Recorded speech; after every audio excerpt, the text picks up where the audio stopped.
它为什么叫钻地弹？它以高速的动能冲下去的速度大约是6倍音速，而且它能够瓦解最厚的掩体。它的绰号叫做炸弹之主，因为它是炸弹之父的3倍破坏力。还有一个是叫伊朗远程导引海上水雷，这个是要对付林肯号航空母舰。通常这一枚水雷可以把林肯号的船底炸出一个大洞，只要达到完全让它丧失行动力跟作战能力的话，目的就完成了。所以，如果开战的话，伊朗一定会布放很多这种水雷，所以这一出海上的对峙很值得继续看下去。好，观众朋友，今天节目一开始，我们赶快来关心到中东，现在伊朗开枪，美军啊，你再敢进攻的话，我们就会酿成一种重大的灾害。会造成4000人死亡。另外，我们会看到各种的武器寄出来了，不管是核设施、美国的航母、伊朗的水雷，全部端上桌。美伊战争进入倒数了吗？今天一起来做关心3个火线话题。今天我们会请来宾来帮我们做解答。先来看到是美军他的这个伊朗说他已经取得美军他的钻地的炸弹的残骸，并且他可以针对这一种钻地炸弹来进行逆向工程，会成功吗？如果真的成功的话，美国未来还能够成功打击伊朗的核设施吗？第二件事情来看到是伊朗直接呛美军了，说你再对我们进行攻击的话，会对你们造成数千人伤亡的惨剧。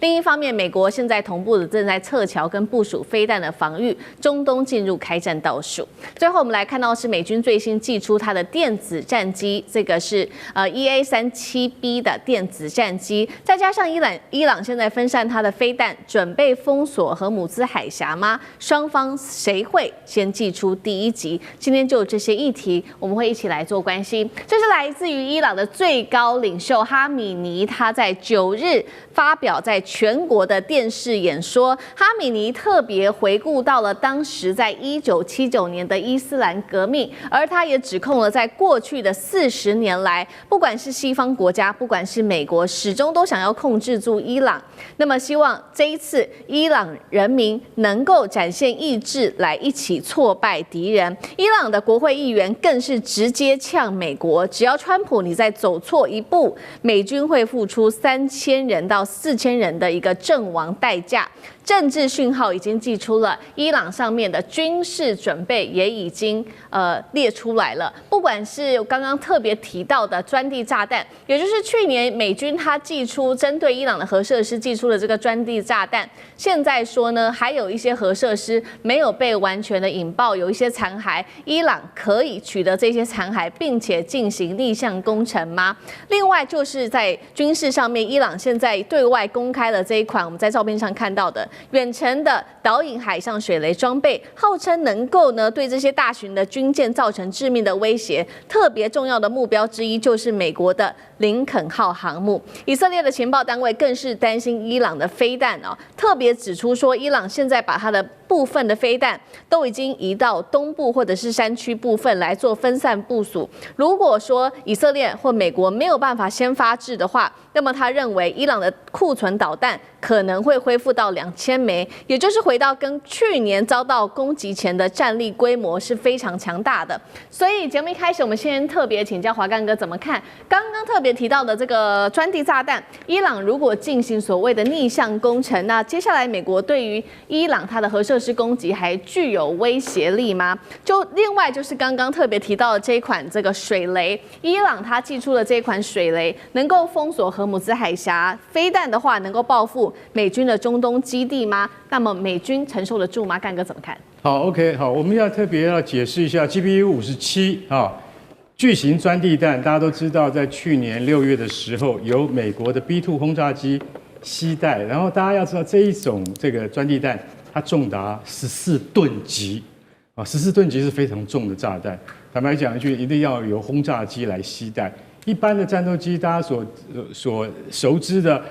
这个 F-16、F-15啊、F-14啊等等都没有办法带，它带不动，它太大了。那这14吨级的这个炸弹呢，它光弹头就2吨，非常的重。所以说它为什么叫钻地弹？也就是它以高速的动能，还带着弹头，它冲下去的速度大约是6倍音速，然后而且它能够瓦解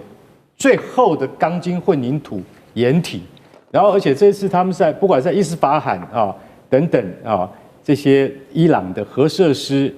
高速离心机运转的那些地下工厂，去直接攻击5万多台离心机。所以当时美国的卫星有传回，因为说句实在话，卫星所传回来的照片，终究没有办法可以很明确的去检视地下工厂的战果是如何，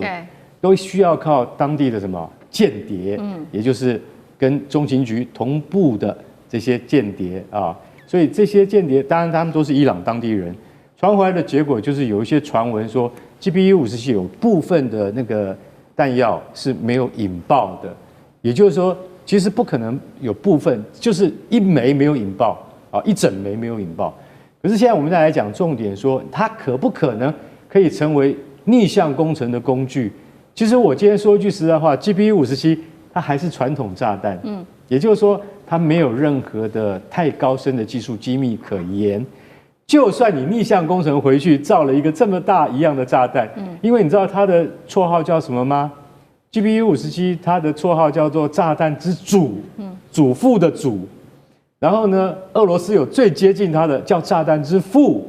因为这个 GBU-57发展出来之后呢，它就盖过了炸弹之父，就是盖过了俄罗斯的炸弹之父，变成了祖。为什么？因为它是炸弹之父的3倍破坏力。哦，这么简单。所以你说在现在这个炸弹之祖有1整枚没有这个引爆，然后被逆向回去。好，我现在来问各位一个技术问题，就是说，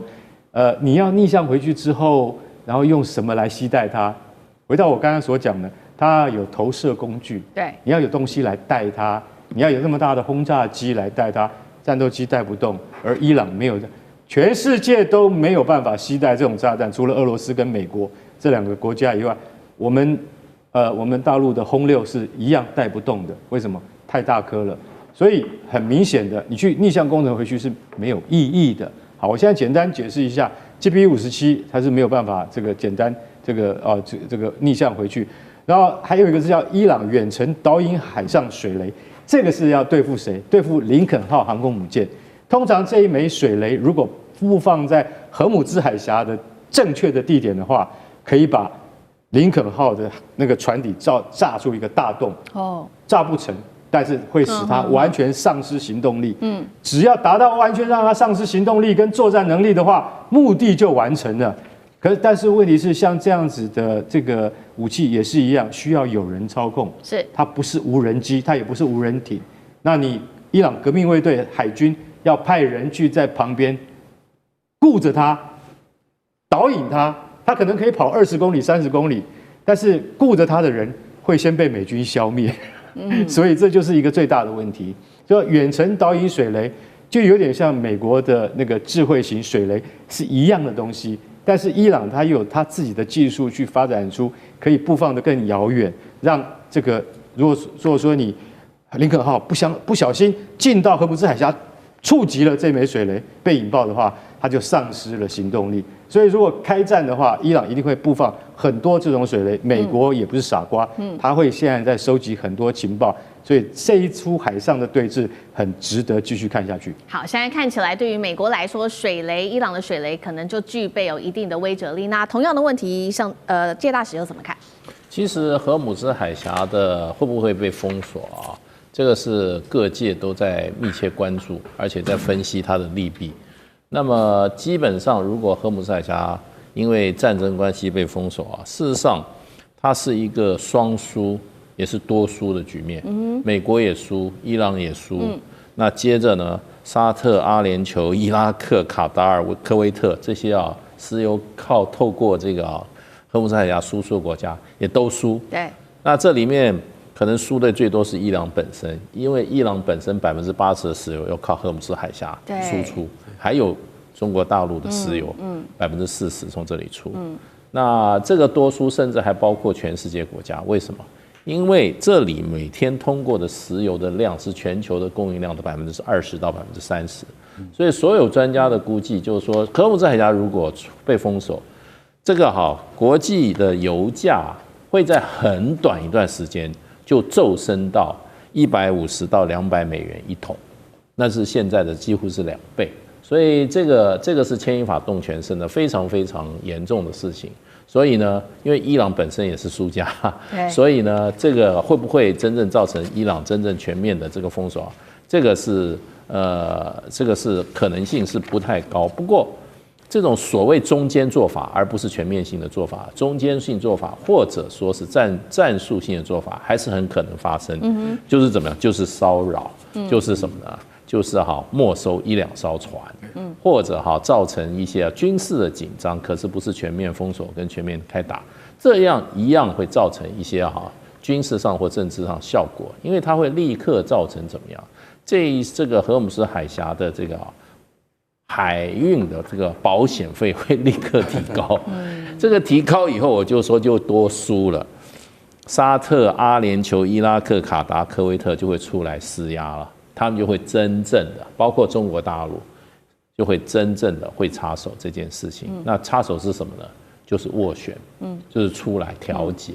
那现在美国事实上对于这个伊朗，我认为在做的任何的措施，基本上是政治目标，目前高过于军事目标。军事是一个达成政治目标的手段。那政治目标是什么呢？有2个，一个就是再度造成伊朗内部的动乱。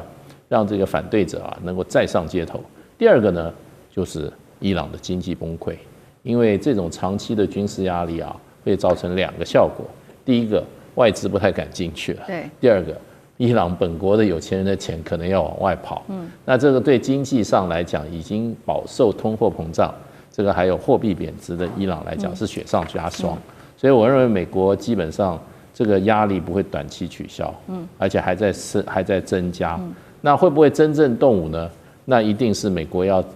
确保它的损失是在最少的情况下，它才会动武。那么这种就是远程精准打击。那所以远程精准打击的话，什么时候要用？可能是美国觉得政治目的没有办法达成，那就丢几颗炸弹就走人了。好。所以这一场战争看起来会打一个比较长久、一个持久的一个焦灼战。那美国目的让伊朗内部政治上面动荡，那也要压垮伊朗内部的经济。那在军事上面，同样我们刚刚讲了很多是伊朗它祭出了哪一些武器嘛？我们来看看那美军呢？美军在最新或者是欧洲国家又有哪些军事的武器来协助以色列？我们来看到美军最新也出现了它的这个 EA-37B 的战略电子战机现身在德国基地，被解读是要大规模瘫痪式作战，所以针对这个作战来预做部署。那美军在中东的20处的基地也完成了它的飞弹防御部署，包括了这个爱国者跟萨德系统。英国则是持续的向中东地区增派空中力量，包括了 F-35跟它的2架空中加油机。五角大厦1英里内的这些披萨店订单暴增250%，现在看起来战事一触即发。美国已经呼吁他的公民赶快撤离伊朗了。接下来他出动他的电子战机的话，目标到底是核设施还是要瘫痪整个伊朗的作战体系？像这个又怎么看？在这次伊朗那边出现了美国的 EA-37B 的这个电子战机，那么这个电子战机其实之所以受瞩目，而且认为指标性，主要是因为先前委内瑞拉在当时攻打的时候，为什么全部都失效？大家就怀疑有可能是这个 EA-37B。它的这个电子战机当中发挥了它的最高作用，瘫痪了所有的指挥包括雷达灯各方面的系统当然美国没有证实，所以这次出来的时候看起来又是可能这个拿出这个厉害的武器。要知道 EA-37B 它其实在美国现在空军当中是非常非常先进的，2023年交第一架，2024年第2架。它呢算是美国现在在整个建军状况也比较特殊的。怎么说呢？因为美国过去所有的他们最新的东西都自己重做，但是呢，这种电子战机它是改装的，它是把现在全世界有钱人坐的私人飞机的湾流 G550的商务机来改，里面再放入了所有这些电子设备。那它具备了整个可以说最新长程全频段的，所以里面究竟有些什么样的厉害的机器，其实外界都没有办法完全掌握，只知道说一旦它真正的发挥作用的时候，它的电磁干扰能力是可以把所有的指挥、通信，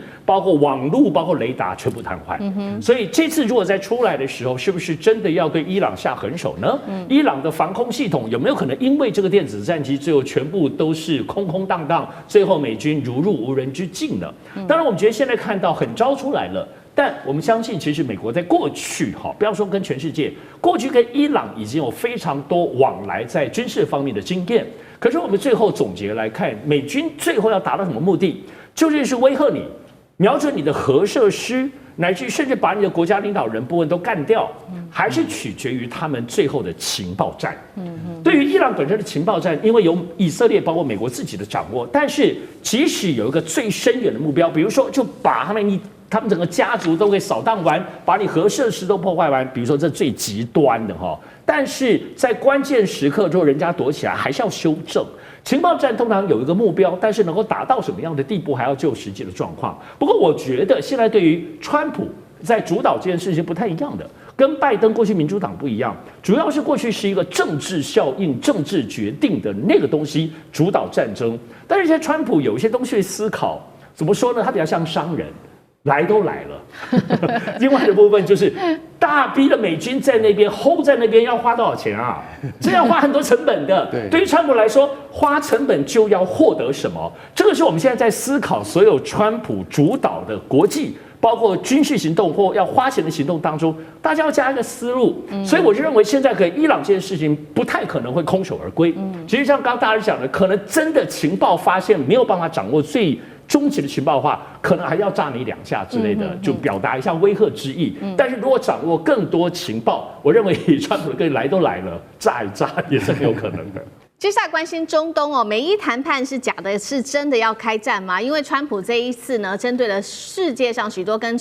伊朗比较友好的国家做了制裁，那么在关税上面的制裁，同时它的航母已经压境了，伊朗则是亮出它的超高音速飞弹，再加上北京传出说要提供雷达跟防空系统给伊朗。今天我们来看到中东战事一触即发，3个火线话题，今天请来宾帮我们做解答的是美军这一次祭出的各种制裁，也代表战争进入倒数了吗？我们可以看到2月6号的美伊和谈是真的已经破局了吗？还有没有救啊？第二件事情是伊朗这一次也亮出它的各种武器，除了这个长程弹道飞弹，这个是霍拉姆沙赫尔之外，还有这个8马赫的超音速飞弹，射程据传直指以色列，真的有这么强吗？最后来关心到是中国大陆到底是否真的帮助了伊朗提供反隐形的雷达，加上它的防空飞弹系统，它的战力又如何呢？能够威胁到美军的轰炸机吗？今天就这些议题，我们会一起来做关心。好，在阿曼这一天，2月6号举行的这个核谈判呢，美国已经要求了伊朗的2件事情，包括说，伊朗你停止生产你的浓缩铀，还有呢，核燃料移出到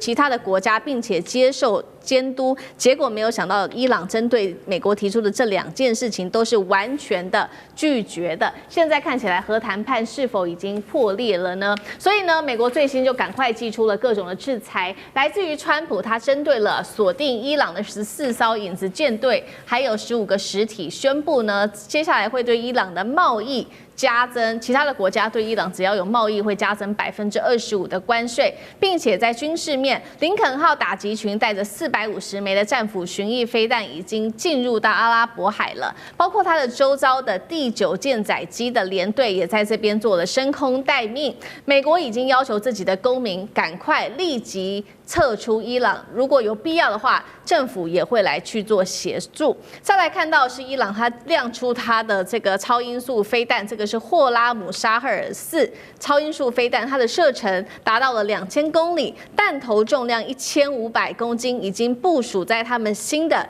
地下导弹城了。除了刚刚讲的这一款超高音速的飞弹之外，还有4枚的其他的超音速导弹，这边说速度可以达到8马赫，射程同样是2000公里，15分钟内就可以锁定以色列了。伊朗的外长说呢，如果美国敢动手，那么中东美军基地也会被先得到报复哦。中国大陆则是提供伊朗在这个方面，不管有反隐形的雷达系统或者是防空系统，在内包括了多款的武器，要协助伊朗打击美军的轰炸机。那么解放军也接收了大量解放军的军用运输机运输机。据传呢，中国还向伊朗提供了红旗9B 等等。所以呢，节目一开始我们也要特别请小舰长来帮我们做一个分析，有关于前委员来帮我们做分析，这个有关于美伊的核谈判是否可以说真的已经破裂了？刚刚讲的伊朗提供的这个霍拉姆沙尔4的这个飞弹，而且呢还部署了8马赫射程2000公里的超音速的飞弹，在这里是真的能吓阻美国，还是先发制人？委员怎么看？既没办法先发制人，也没办法吓阻美国。我跟各位解释一下哈，因为伊朗没有反舰导弹，而且没有可以打航空母舰的反舰导弹。反舰导弹跟这些导弹性质是不一样的，档次也不一样。除非中国给他鹰击20亿，可是他也没有战斗机，也没有轰炸机，所以他更没谈了哈。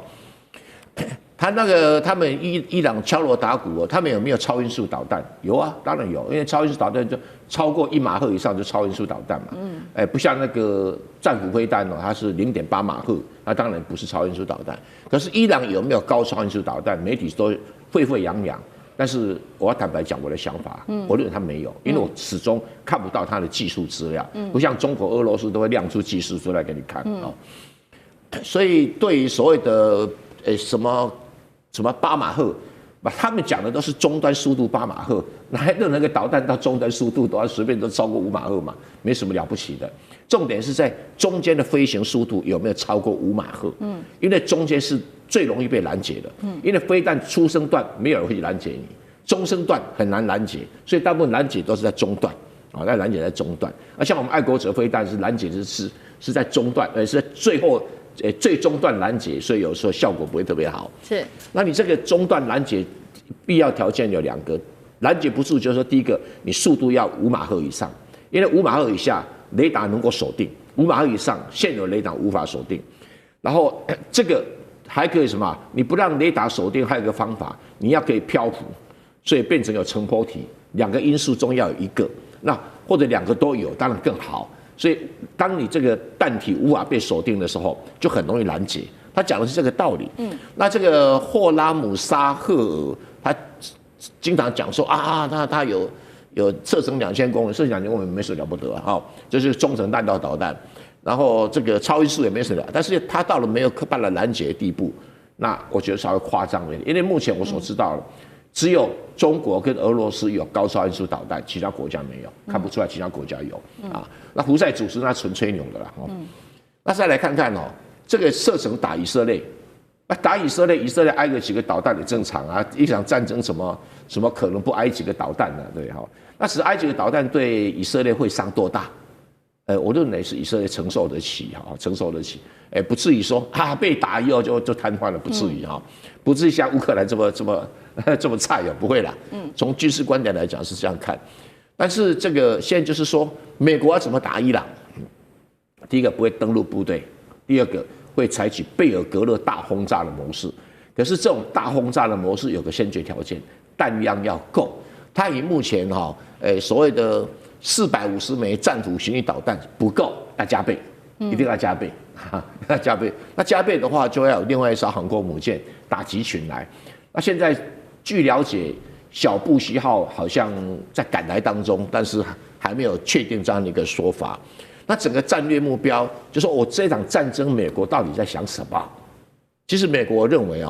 他是想要铲除教士政权跟革命卫队的头目，仅此于这样就能够动摇伊朗的政权。大家不要把想动摇伊朗政权很复杂，伊朗政权是全世界最容易动摇的政权。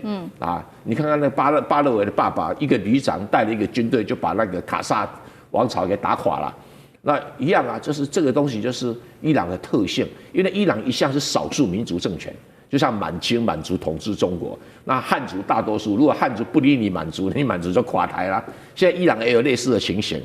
所以他如何精准的，第一个弹量要够，大轰炸量要够。第二个就是说情报要准，到底这些人住在哪里？他并没有要灭伊朗，也没有把伊朗什么能源设施打烂掉，那倒没有，打会打，那不会打烂掉。那他开这个条件呢？他当然是在勒索伊朗，伊朗怎么可能答应呢？不止如此，他还要什么把他的弹道导弹。当然有人讲说，伊朗现在有什么多少个几百公里的地下弹道导弹，平常讲那个都不太管用了。为什么不太管用？因为美国都知道弹从哪里出来啊。弹道导弹最麻烦的，除非像土地像中国够大，一拉5000公里，伊朗怎么可能地下5000公里的这种所谓的井喷式弹道导弹没有，伊朗没办法。那几百公里，美国应付得来。好，这个是伊朗的战力的评估。那中国呢？中国现在说提供给伊朗反隐形雷达系统跟它的防空飞弹，能不能有效的威慑美国的 B2或者是 B52等等的轰炸机？小舰长又怎么看？我稍微补充一下刚刚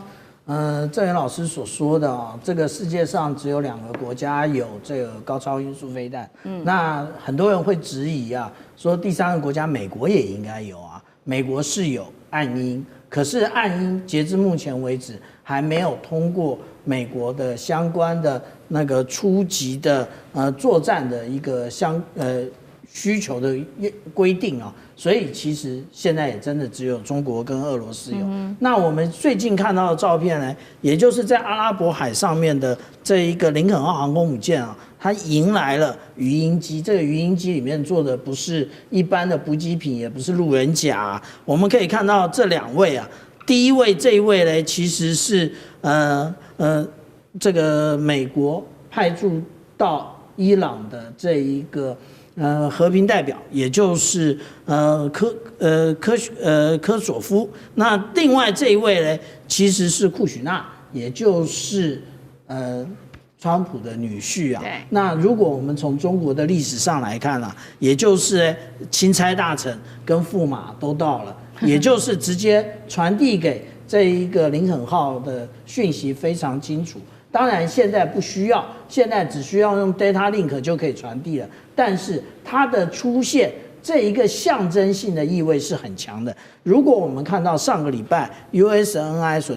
提供的这个相关资料的话，那也就是这个布希号不见了。布希号上一个礼拜呢，其实出海了，可是现在又不见了。不见，它不仅不见而已。我们看到 USNI 它有提供相关的资料，它提供的是10多天返港的一个照片，所以这件事情很奇怪。但是我们要相信一件事情，也就是这个川普自己写的书啊，《交易的艺术》，他会不断的奋斗，不断奋斗，直到他的目标实现。他的目标不一定只有这一个伊朗啊，还有古巴啊。那但是我们讲回说，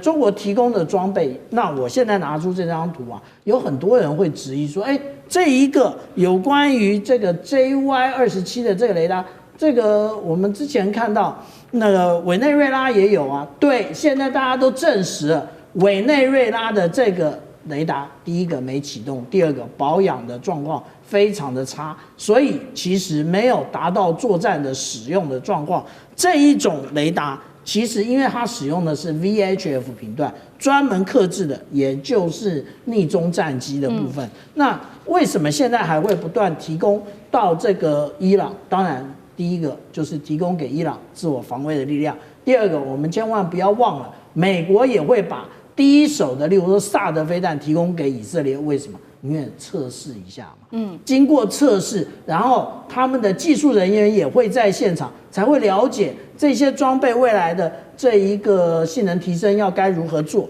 那例如说我们现在看到的，这是去年我个人去长春航展上面所看到的 H408的这种雷达，这种长程预警雷达，它已经把第一个它的这个构面比我们刚刚讲到的小。而且呢，它也一样是 VHF 频段。那另外，大家所谓的提供这一个红旗8的这种防空飞弹，它其实如果以外贸型来讲，也就是直接卖输出的话，因为解放军用的，它实际的驻越我们并不知道，可以达到260公里。可是我们这里看到的这个是比较长的，然后比较粗的，后面其实还有一个红旗9C 的，也就是感觉比较小的，这是在去年93阅兵上面所看到的。这一个相关的技术资料其实还没有公布。大家可能会笑啊，说中国大陆用的这种反逆中的雷达，但是我必须要在这边给大家看啊，其实这是最新的一种，也就是 JY26，它使用的是圆形极化的天线。那大家说这种大而不当啊，对。你如果这样想的话，那我跟大家报告，下面这一个 TPY-X 雷达也是如此。这个雷达是洛克希德马丁做的，目前美国还没有投入战备，但是即将投入战备。为什么？因为这种雷达的确可以来征收逆中的战机，或者是逆中的各种的水面的舰艇，美国也需要。所以我们这样讲说，不要因为这一个委内瑞拉的状况就认为解放军的装备不行。好，这个是中国大陆提供给伊朗的装备武器。那关键还是要回到说，因为2月6号的这个核谈判，美伊的核谈判破裂嘛，那接下来美伊关系又如何发展？我们最后1分钟，请聂老师帮我们补充。OK， 我这个很有趣的一件事是，去年大家记得6月4号，对不对？这个在加拿大开的 G7 会议，一半就偷跑回去，然后说2个礼拜要打这个伊朗，结果呢2天就攻击的这个所谓的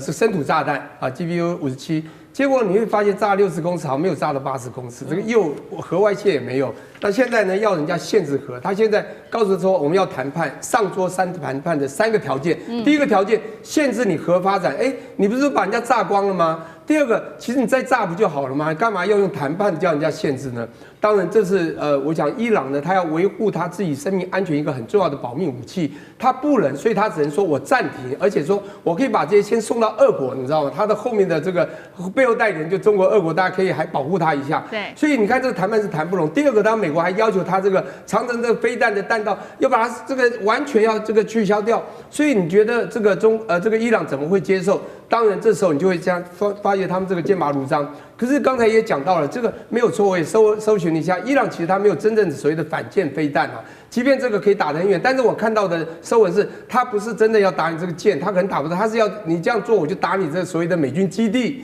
地对地的嘛，那个是这个所谓的长城飞弹，也就是它那几个有最少好几枚，它可以打到以色列，就攻击以色列。我觉得他现在要做的是这些动作而已。那当然对美国来讲，我觉得现在美国他不敢随便乱打，迟迟不打，我觉得好几个原因。第一个是时空背景不一样，跟去年真的不一样。第二个，因为伊朗这些就是反动这些人，他们基本上情绪也变化。第三，他准备现在也比较齐全。我觉得最重要还是刚刚讲到的，现在有背后所谓的背后代理人的这些协助，包括我甚至知道他们有这个卫星已经空照把这个林肯舰它的走向定位都定得非常清楚，这个情报都给了伊朗。所以呢，基本上这个就算美国的一些动静，也可能中国给的光情资这个地方，可能就会让伊朗比较有机会呢抓准他们要走的动向，再适时的给一些这个回击。所以当美国要打的时候，他们会自己发现打人这个伤7分，自己会重伤3分呐。当然，包括那些防空的那些反隐形、反逆中的这些飞弹。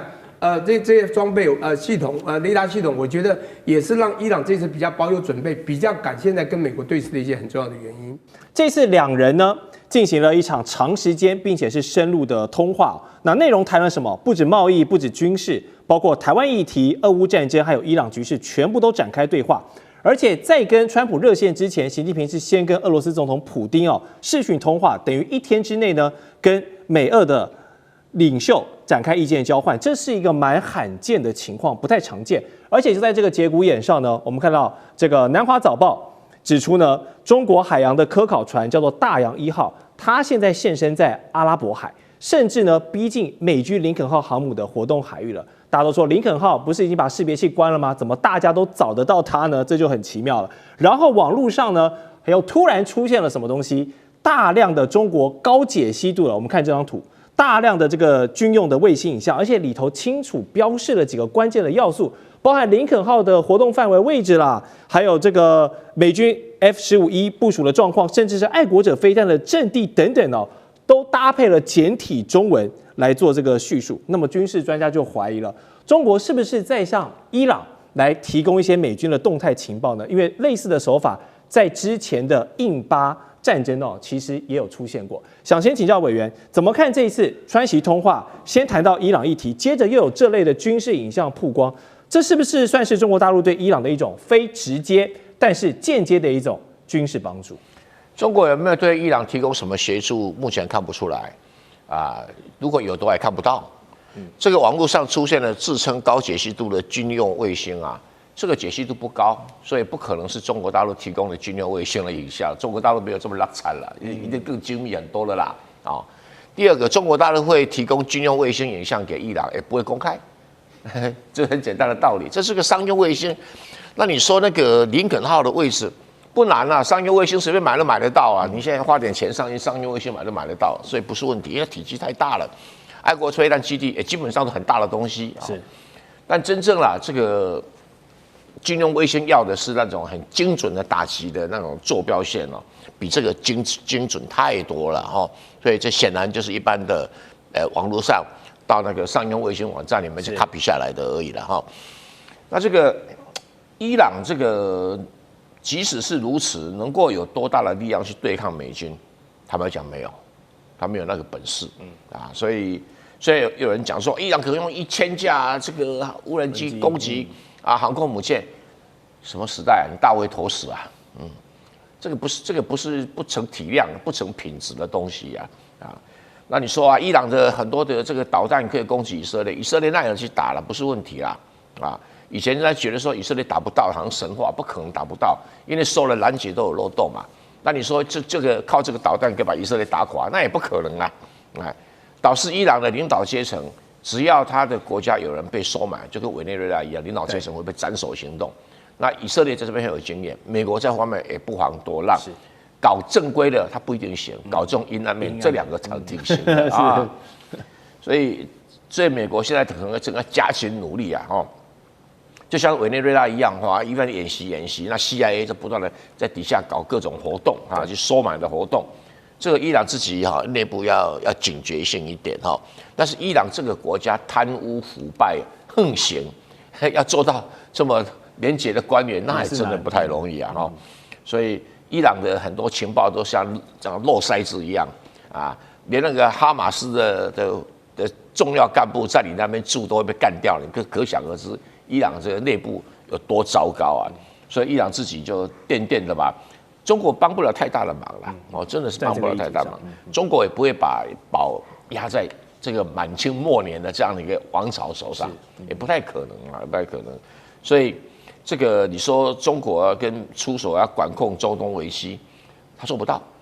中国也没有必要去嘎这一脚，真的没有必要，对他也没什么好处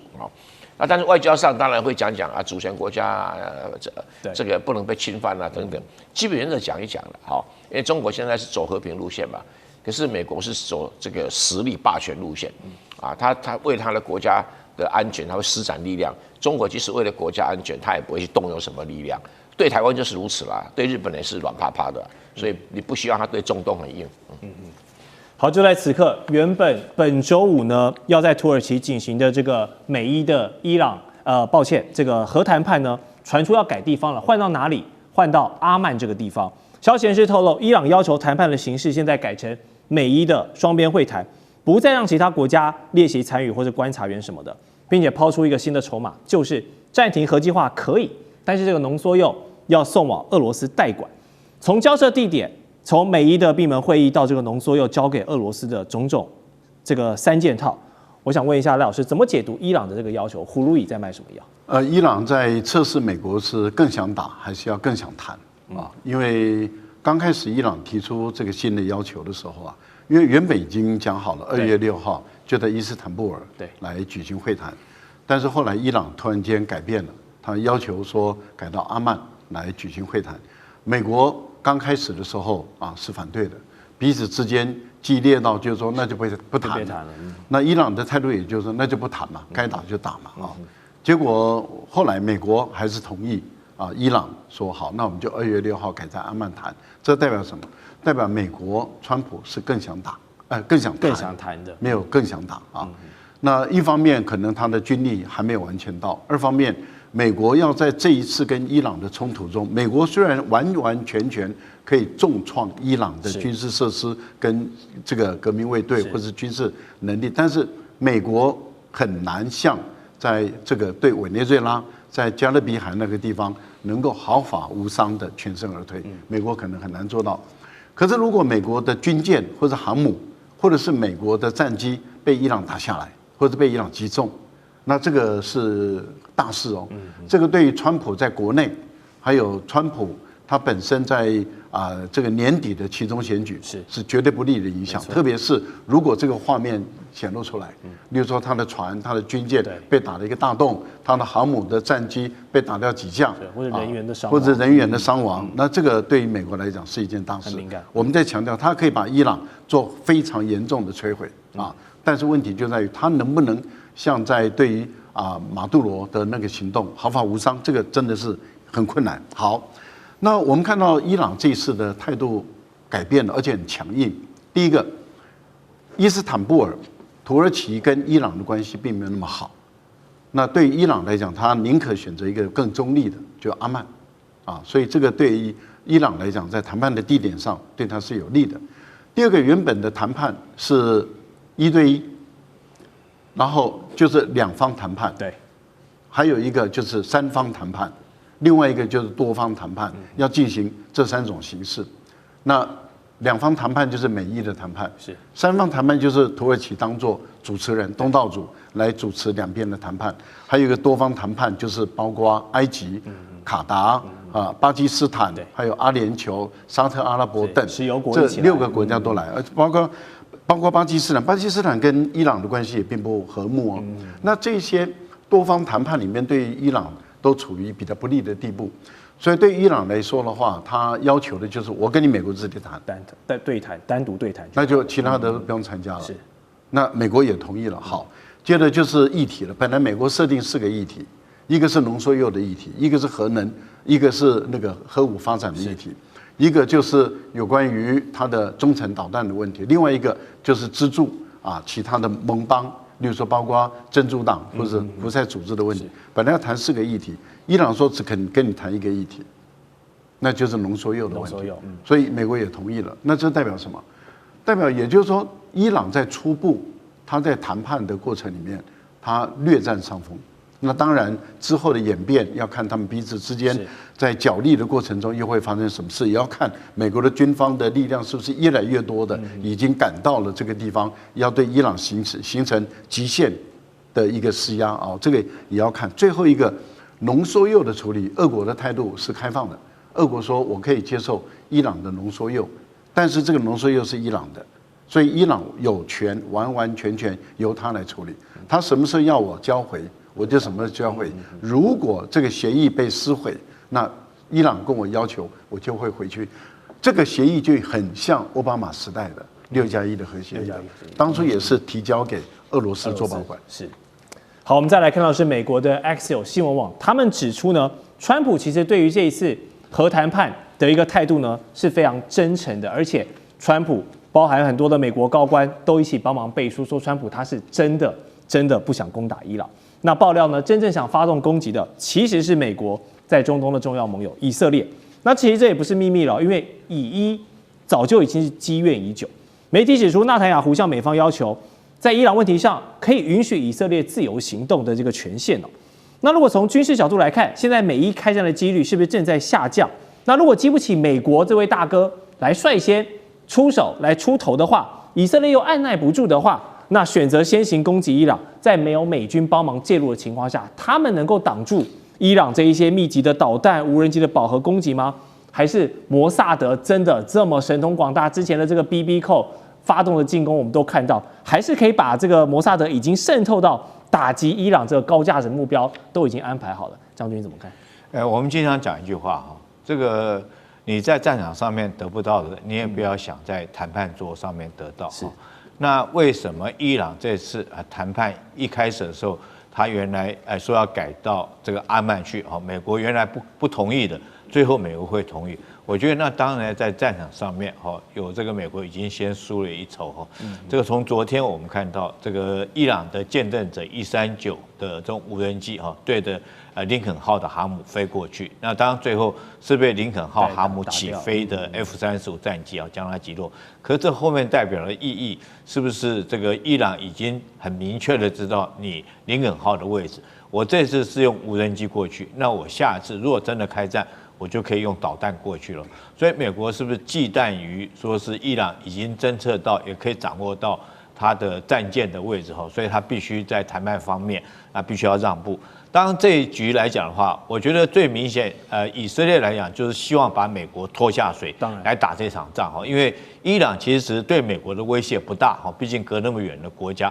但是它的威胁最大的是以色列哈。从2件事情看得出来，去年6月份的时候，以伊的互相的这种空袭的作战，我们就看到，虽然说伊朗本身也被打得遍体鳞伤了哈，可是它毕竟怎么样，它对以色列也造成相当大的伤害，尤其是说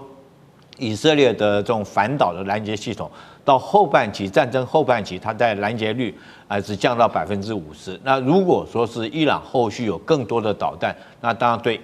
伊朗是这个对以色列来讲绝对是一个很严重的一个打击。另外这次很明显的，如果说是伊朗真的是发展出来这个核武器的话，那当然它首要的目标就是对着以色列。第三个，我们经常讲，这次谈判还有一个条件，就是说这个伊朗不可以支持它的在中东地区的民兵武装组织，包括哈马斯